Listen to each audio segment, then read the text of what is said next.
Well, greetings and hello there, everybody. It's me, your beloved Star Wars Dad, Nooch Too Good. And since I'm actually out of town right now, I am literally not in town. I'm off doing something else.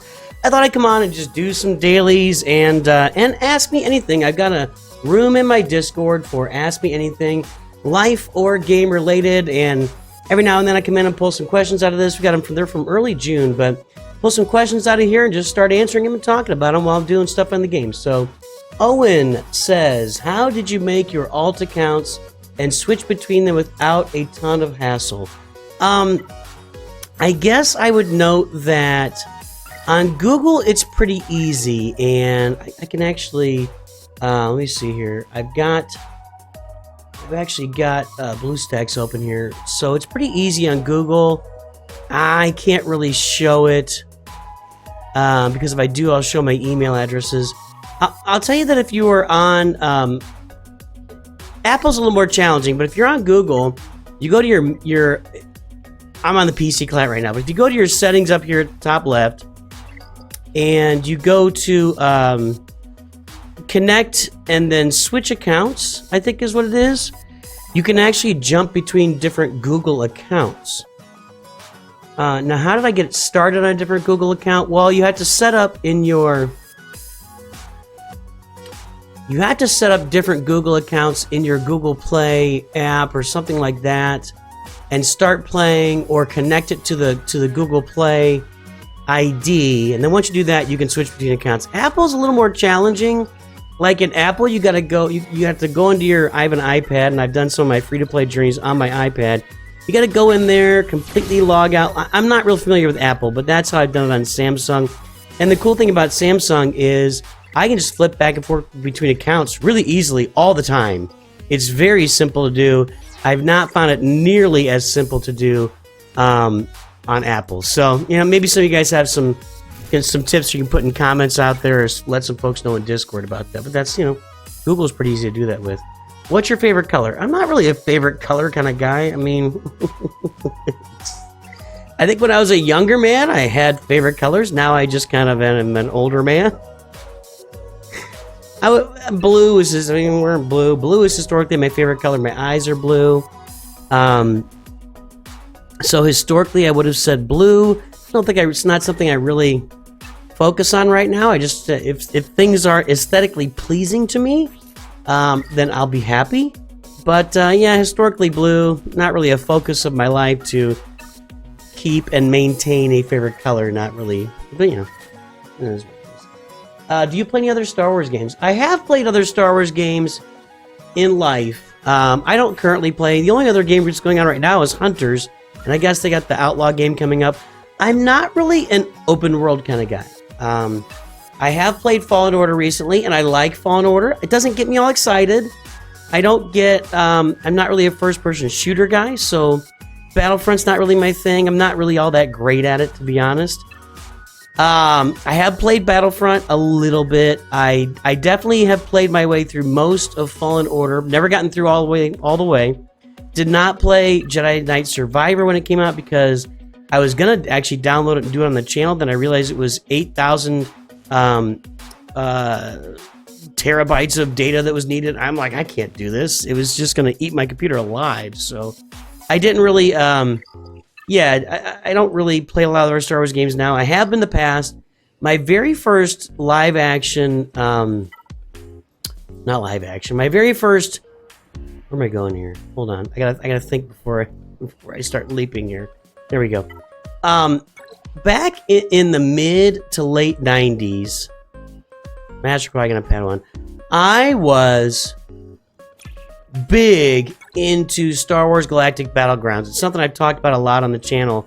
Star Wars Galactic Battlegrounds, when it came out, was my absolute jam. Basically, it was Age of Empires with a Star Wars engine, over dial-up, literally over dial-up. I don't say that lightly. You would dial in, you would get the, you know, the dialing in. I always had free internet service. I never wanted to pay. I used Net Zero back in the day. I never wanted to pay for it with AOL or any other, you know. See, I click on other stuff, the sound goes away. PC client, that's annoying. at least doesn't completely stop. It used to completely stop. So I played Star Wars Galactic Battlegrounds back in the day. I played some Star Wars Rebellion back in the day. I never got into the multiplayer of that. I just played solo on that. It wasn't a very long-lived game. I tried to play Star Wars Age of War, or what was that called? I still have the CDs or the DVD-ROM, whatever we're gonna call it back in the day. CD-ROM, whatever. I think I've still got it somewhere in a box around here. Empire at War. That's what it was. It was Star Wars Empire at War. That was a PC game that I tried playing back in the day, but again, it ate up my computer. My computer couldn't handle it, so I didn't play it. I need to have GK not cleanse here if he goes first. Yeah, well, he couldn't cleanse anyway.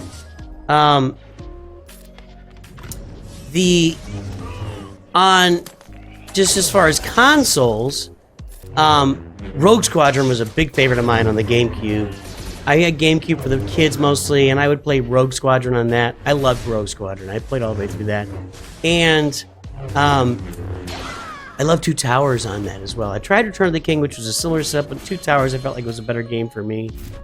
Other Star Wars games. I played the original Star Wars arcade game back in the 80s. Back when you would go to the arcade and you would either pump a bunch of quarters into a machine, or you would like pay him $5 and get a bunch of tokens. It's not a good result right there. See if we can get through this or not. And $5 might be generous. I probably was trying to get away with, doing as little as possible. That's kind of dumb, but you got rid of foresight, I guess. So back in the day, $1 would get you four or five tokens or something. There we go. That's what I want. Now we're gonna start killing stuff. That was all the damage you did on him? How much protection up does he have? So yeah, I played the original. It was actually a big box game where you sat and flew an X-wing through the trenches of the Death Star. Is how that I'm just gonna hit him. Yeah, is how that game worked. Golly, you suck, Obi-Wan. And I literally, I think that was the first Star Wars game that anywhere, and I played that. I'm trying to think of, did I play any on the original Nintendo or Atari? I don't remember there being a lot of. Of course I played Lego Star Wars: The Skywalker Saga. I've played the original. No. Lego Star Wars, the OT, I think. I played a bunch of that. That's all on the channel. You can go back and watch me playing all those games. I played Lego Star Wars Battles for a long time. That is only available in the wow. And that's enough of that. That's only available in, what's it called? Apple Play or whatever it is, the Apple gaming subscription service that you have to pay for every month. Lego Star Wars Battles was how I started this channel, actually. My plan was to play Lego Star Wars Battles, and I actually quit Galaxy Heroes at the time when Lego Star Wars Battles came out. I was kind of burned out, looking for something different to do, and that was going to be the thing. The game just never took off. I played during the beta. They kind of canceled it, soft canceled it during the beta, then they hard canceled it at the end of the beta, then they launched it in the, what is it called? Apple Play or something. I can't remember what it's called, but anyway, Lego Star Wars Battles was how I launched this channel back in the day. So that was something that I absolutely played on the channel. I played a lot of that game.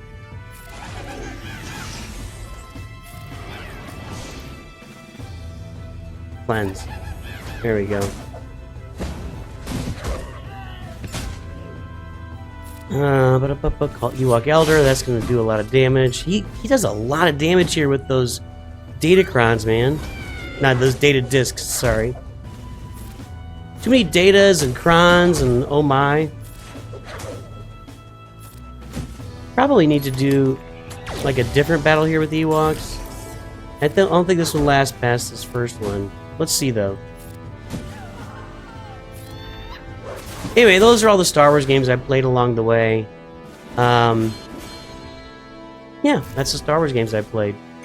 I currently don't play any other Star Wars games. And that was from Triple E, by the way. And Rain asked what my favorite color was. Heavenator. Would you rather have... would you rather have one horse-sized duck or 100 duck-sized horses? Well, you'd rather have a duck, right? I mean, think of the egg that duck would lay. I've never eaten duck eggs. But, I mean, honestly, duck... Now, I'm not a connoisseur. I've eaten duck like once in my life that I'm aware of. It was fine. I didn't really get much out of it. But I don't want to use them. So these are basic here. So people eat duck meat. And I think if you had like tiny little horses, it would be really difficult. Like you're looking at like a Cornish hen kind of. It's difficult to get the meat off of them, you know? And if you just think of the eggs that duck would lay, you could survive on weeks for the meat from the eggs alone, you know? So I think if you're going to go with either one... I mean, I'm trying to think of even what the benefit would be of 100 duck-sized horses. I can't think of a benefit to that. Maybe I'm missing the boat. But I truly cannot think of a benefit to 100 duck-sized horses. Let's think about this. You can't ride them, and that traditionally has been what, you know, the function of a horse traditionally has been transportation, you know, beast of burden, war technology back in the day. So if you can't ride a horse, it doesn't really have a lot of use. I know they eat horses in different parts. And my son spent some time in Spain, and he ate some horse while he was there. We don't do that here in America. I can wait till tomorrow to finish that Ewok feat. Okay, let's go. I'm finishing up my feats here, basically, so that I can get to this crate, which I'm right around the corner from, and then it's just going to be Datacron farming the rest of the way. Any feats I can do here? That potency down is from, I think it's from my Gungans. I don't think I really need that one. It's only 5 points. I'm not going to bother with that. I spent a lot of time in this final node here for my Datacrons. Here we go. Any Han. That's just my CLS team. I don't really have a separate team. I got my Geos, but they don't. And then my Eidenverser's not ready. Accuracy up. I think that is also Gungans. So let's go in here with CLS. So yeah, I can't think about. I can't think of a benefit to 100 duck-sized horses. Would you rather have bacon but no games, or games unlimited, What? Would you rather have bacon but no... This is from Rafiki. I think he wrote it wrong. Would you rather have bacon but no games, or games, unlimited games but no games? I think he's trying to say, would you rather have bacon but no games, or unlimited bacon and no game? Unlimited games and no bacon. Would you rather have bacon and no games, or unlimited games and no bacon? I'm not a huge bacon guy. That's probably sacrilege. I like bacon. I'm not saying I don't like bacon. I'm just saying, can I put a different Han in here? I could probably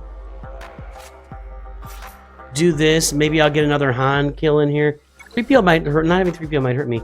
So I like bacon, but I'm not like... Some people are bacon obsessive, and that's not really me. I'm not really... overly... I like bacon. I like it. I guess that's what I'm saying. So I would take unlimited games and no bacon is what I would do. I can live without bacon. I can eat some ham. I mean, there's a lot of meats you can eat. I mean, there's a lot of meat you can eat. But if you take... See, that's the thing is... I have a lot of choices of meat, but you're taking away all of taking away all of the games or one of the meats, right? I can find a way around that. I got other meat I can eat, but if you take away, like, if you said, would you rather play Star Wars Galaxy of Heroes or never eat meat again? Or you know what I'm saying? Like, if you had to choose between Galaxy of Heroes and never eating meat, or having meat and never playing Galaxy of Heroes, well, that's a different conversation, right? Like, that's all of the meat, but it's one game. So you'd have to, that would be a really difficult choice. In that case, I probably would choose the meat. I'd just find some different stuff to cover, but I'd recover. We'd find a new game to cover. But yeah, I'm a meat eater. I'm not like a crazy, meat, America. But I'm not really of the vegetarian ilk per se. I don't think there's anything wrong with it. You can be a vegetarian, and that's congratulations. I do like vegetables. I'd have very much a difficult time making a full meal out of vegetables on a consistent basis. So if I had to choose between all meat and Star Wars Galaxy Heroes, I think I would choose the all meat in that situation because I need to have meat to eat. So, but just bacon, I can lose the bacon because you're giving me access to every game. I mean, right? Do we know something more about your life and family? Well, I talk about this a lot. That did actually boost me a lot there. That was nice. Okay, well, let's go back down. How close am I now? I think I got it. Yeah, I got it. Okay, I got my crate. Is there anything else I can get here that'll help me a little bit? That's the crate I want, actually, and I'm good with that crate. Because right now, 25 shards gets me Queen Amidala, as you guys are saying. Quadme? Horrible. Just horrible. Deplorable, even. Is there anything more that I can get here that I can... No, stab. No, I don't think. I think that's it. I think I actually got all the stuff I can get. I got the crate that I want. Any other crates are just extra. I could kill a bunch of Phoenix here. I can't do Qui-Gon and Qui-Gon. My bounty... I don't have Jabba, so I can't do bounty hunters. It's just 15 points isn't really gonna do it for me, right? 15 points will get me an Omicron. I'll take that. We can do this. So let's do the Phoenix down here. If Phoenix will work here, if Phoenix won't work on this Datacron level, then I'm not gonna do it. I'm not gonna struggle on the other levels here. Well, I am 52 today. Today's my birthday. Born in 1972. I talk about myself. I feel like I talk about myself and my family all the time. I'm trying to think of something different and new or interesting, but I've got 4 boys. They're one of them lives with us. He's in high school. You guys have met him a lot. Nooch Jr. that's here. Jumps on streams every now and then. Relics my Mon Mothma every now and then.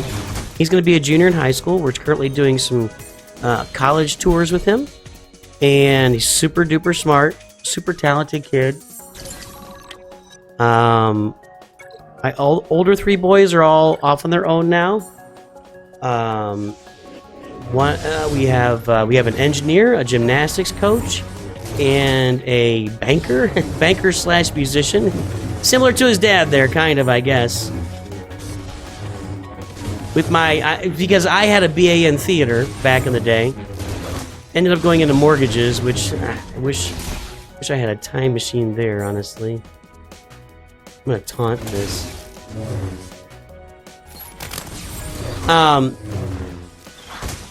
So I had a BA in theater. That was my original degree. Let me go back here.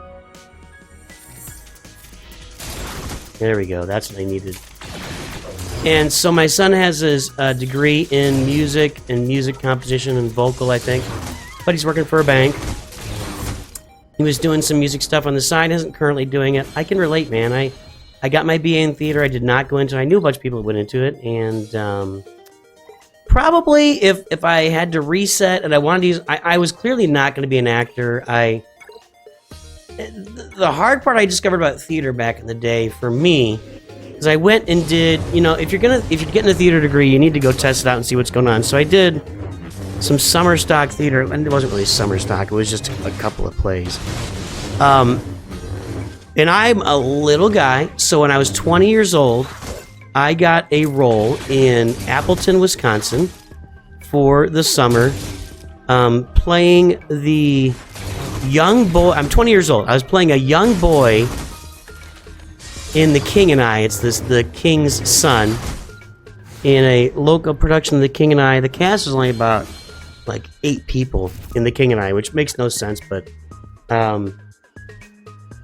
and I was also playing Aladdin in a children's show of Aladdin at that theater. And I just discovered that I really didn't want that lifestyle. I was really very much interested in having a family. And that was my number one priority, is I really wanted to have a family. And what I realized was, and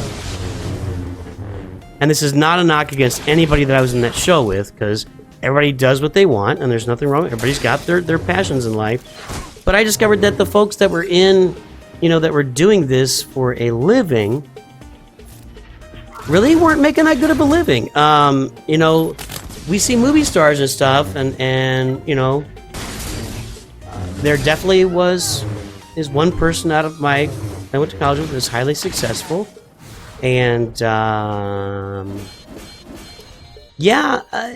most people that are doing theater are auditioning nonstop, not getting jobs, perhaps traveling like gypsies is the word I've used for, just nonstop. You go from town to town to town to town, wherever the job takes you, or job to job. If you get a commercial, like you're over the moon. And it's just not really, it was not the environment I viewed as ideal for me for having a family and raising a family, because that was my biggest priority. I really, truly wanted to have a family, and that was not going to lend itself well to it. So after my summer of doing The King and I and Aladdin, I really, at that point, made a decision. I think it was conscious at the time. It's been a while. I mean, we're talking, it's been 32 years ago, would have been 1992-ish, 1991. I believe I made a conscious decision at the time that I just wasn't going to do that, and it wasn't going to be the right job for me, so I started to look for something different. If I looked back and really thought about what I would have been good at doing in the theater space, I don't think it would have been acting. Possibly could have been acting, but I think I would have been a really good, professional stage manager. I don't know that I would have been a great director. Excuse me. But I think I could have been a really, really good professional stage manager if I had chosen to go the route of doing professional theater. But I don't think I saw that at the time. I was pretty darn good at it in college. I can keep a lot of stuff organized under one umbrella with myself, and that didn't make any sense at all. I can organize a lot of stuff and deal with a lot of chaos and simplify it. I can take a lot of really difficult, complex things, and I can find ways to simplify them and work through them. And I think I could have been a professional stage manager, but since I decided not to go that route, and all I was really thinking of at the time was acting, I kind of just chose different routes. We'll play through these here and answer some more questions. So, for me, I ended up not going through professional theater. I initially was a youth minister. For those of you who have watched the channel for a while, you know that I was raised in an evangelical, I would say fundamentalist, is what we would call it back in the day, Christian background, which I broke out of when I turned, I always call him Akmaratus there. One time I was 30, I lost my faith. That's a whole separate story, and I don't like talking about it because it offends some of you guys, and I don't want to. I'm not here to impact or influence anybody else's faith. You guys should believe the things you believe, as long as you're not hurting other people or causing harm. But that was not the belief I was raised with. I was raised with a very specific, believe these specific things, believe that the Bible's infallible, etc. If you don't believe that, you're pretty much going to hell. That's how I was raised. I don't really believe that anymore, but I don't want to get into specifics because it really does offend people, and it really upsets people, and I don't want to upset people. So, where's it going with that? So I was a youth minister for a couple years before I got married. Not quite a couple years. So I got married, and my wife was like, we can't live on this salary. I was going to seminary, too, which I actually got a C in my preaching class. The first time I was in my preaching class, I was going to have to retake preaching. So that's called failing preaching, is what that's called at seminary. Not a good combo. My wife was like, we really can't live on what you're making, which was nothing at the time. So I got a job processing mortgage loans for a subprime mortgage company. That may sound familiar to some of you. We're familiar with the subprime mortgage meltdown in 2008, 2009. The rest is history from there. So now along the way, and this is started with me talking about my kids, but I got in 2018, 2019, somewhere around there. Might have been before that, 2017. I don't know. I got my MBA, Master's in Business Administration. I got it online through Western Governors University. I had a great experience. I actually took a bunch of undergrad courses. I went back to school and took macro and microeconomics, fell in love with it, and then I decided I wanted to keep going and pursue further a degree. I've worked for big banking and financial organizations most of my career. A lot of small to medium-sized mortgage companies, national mortgage companies, and then for the last decade plus, I spent working for large, giant, national, international banking and financial institutions. That's what I work for. So I got my MBA several years ago, and at the time I got it so that I could be a manager and advance up through the corporate chain. When I got to the top of where I wanted to be, I discovered I really hated it. And it may have been some of the environment that I was in, but I enjoy managing people. I enjoy managing people. I enjoy reviewing processes, improving processes, making things better. I do not enjoy... I'm thinking how to word this. Because I really liked 99% of the people that were on my teams when I was manager. I loved them. They were great. There was one individual who tried to ruin my life. Literally tried to ruin my life. Didn't really come close because my managers around me knew who I was and knew that this person was just lying. Just bald-faced lies. Just really gross, disgusting, and that didn't scare me off, but it certainly burned me along the way. I haven't really felt free to talk about that because it was very personal for a long time, but now I'm out of that. I no longer manage people, so I feel a little more free to talk about it. One thing in hindsight that I didn't enjoy was all the little stuff, and I see myself doing it now, and I go to my manager and say, hey, this thing really bothers me. We need to fix this. The constantness, the absolute constant flow of, and I'm going to tell you guys, if you are doing this, I'm just going to let you know as a manager, and this isn't not going to be every manager, but the constant flow of people telling you, hey man, let's fix this and let's do this better. Hey man, this is broken. Let's do this.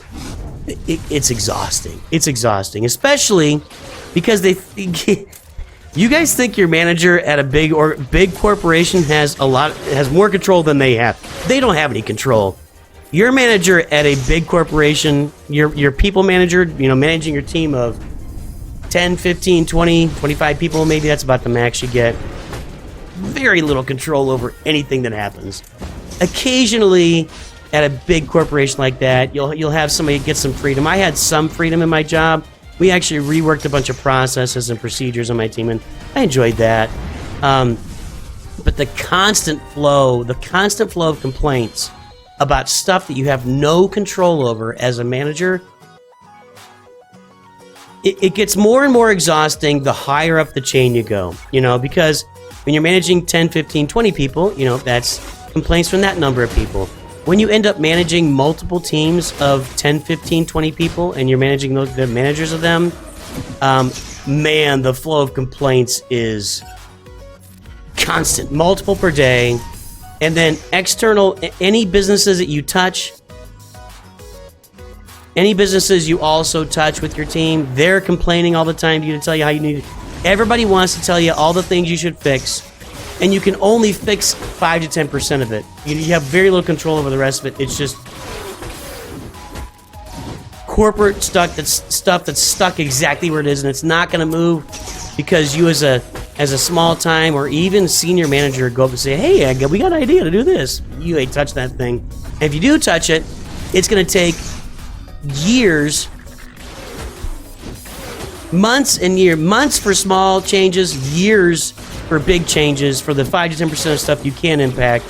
And I guess that wore on me over time. And then they also were requiring me to do a bunch of, I was in lots of regulatory meetings, and it's brutal. I hated that. I really hated that. So I found out that being at the tippy top of that management chain at a corporation was really not always cracked up to be for me. It might be for you. So along the way, the only really skill sets I built up were managing. But I had my MBA, and I started doing this channel 4 years ago now. Was it 4? Yeah, 2020. Yeah, 2020 is when I started playing Lego Star Wars Battles. So I started doing the channel, and I think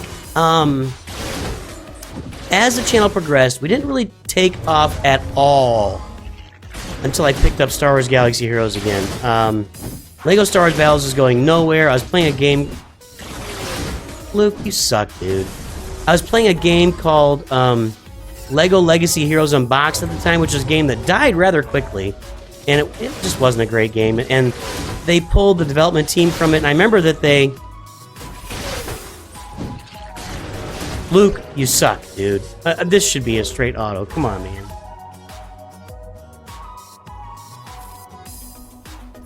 Where did Yoda put his... Anyway, that game died, and I was playing dying games. That was the sad part. So I got back into Star Wars Galaxy of Heroes, and I had my original account, and somewhere around the 1 year, 3 months, 1 year, 4 month mark, I unlocked Lord Vader and did a bunch of content. And I was actually one of the first people to actually do content on his Ultimate, because I had saved a bunch of Ultimate matches when I unlocked Jedi Master Luke, and that was the first time I went over 1,000 subscribers finally. That's right, folks. 1 year and 3 months into it, I went over 1,000 subscribers. And then that December, I started covering... I started my Supreme Leader... I got bored with the main account, and I started the Supreme Leader Kylo Ren free-to-play account that December, and Arnold started his in January. I don't know why I can't get over that. So,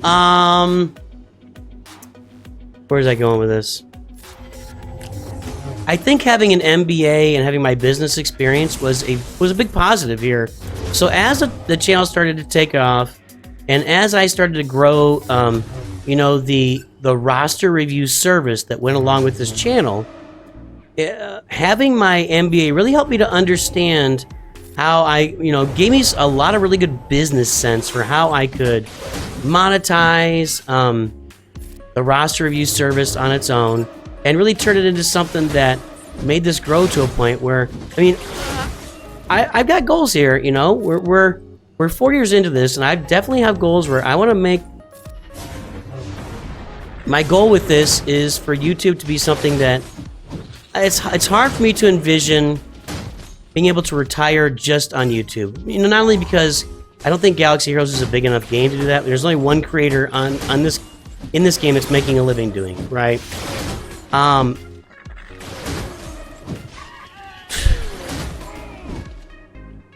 Luke, you suck, dude. You just suck. And also for me, I've shared this a lot, I have health concerns. Can Yoda do this? No. I have health concerns, I have asthma, and I've got a lot of other stuff that goes along with that. I've had it my whole life. And so without the corporate insurance in America, kind of hosed. So, I think I'll have to work the rest of my career working for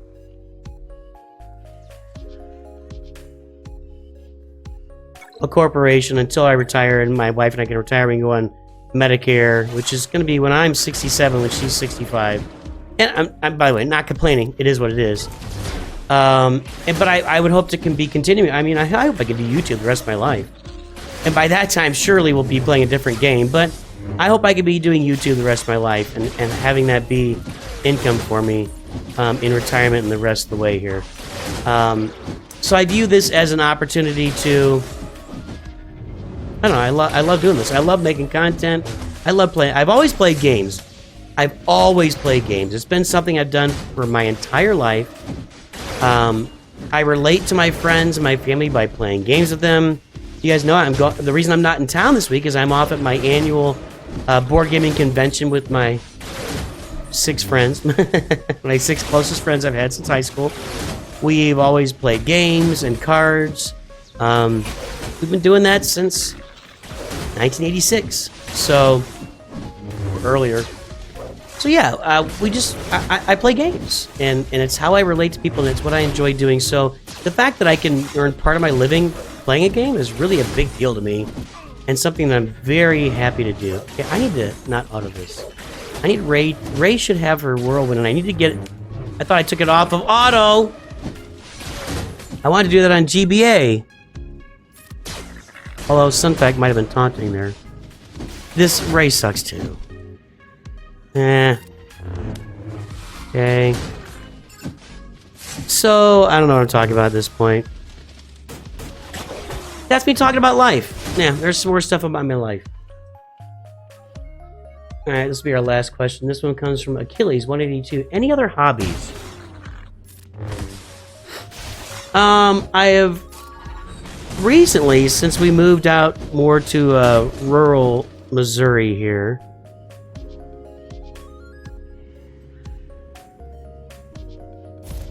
I want to try to get that taunt off of there. If I can get that taunt off there, I want to take out GBA, but I'm trying to grow trees. I've been trying to grow trees here. I grew some last spring, and then I transplanted them last fall, which was dumb, and I transplanted like 5 trees last fall, and only 1 is still going, and it's like that big off the ground right now. So, I'm growing them from seeds and saplings that I find in the ground. So right now on my front patio, I need to get whirlwind here. I'm gonna have it right. Yeah, there you go. That's what I needed. So on my front patio and stairs right now, I've got somewhere in the range of 10 to 15 saplings for maples and some elms that I found. Maples were grown from seeds mostly. The elms are mostly grown from I found little saplings growing up and I pull them out of the ground. And I got an oak tree growing in my backyard that I actually pulled out from underneath our I think it's it. Yeah. I pulled out from underneath our I don't know what you call it. Kitchen window. So yeah, right now my mainly other hobby that I've got is growing trees. I'm trying to get that going. So this time I'm going to let them sit out there through the winter, and if they're ready to go, I'll replant them next spring, like next March. I'll put them in the ground. I think I'll be better off doing it that way. So there you go, boys and girls. That is Ask Me Anything for this day. I'll see you back here on the channel very soon. I'll be back for my trip playing games. I hope you have a great day. I'll talk to you soon, and always remember, it's too good.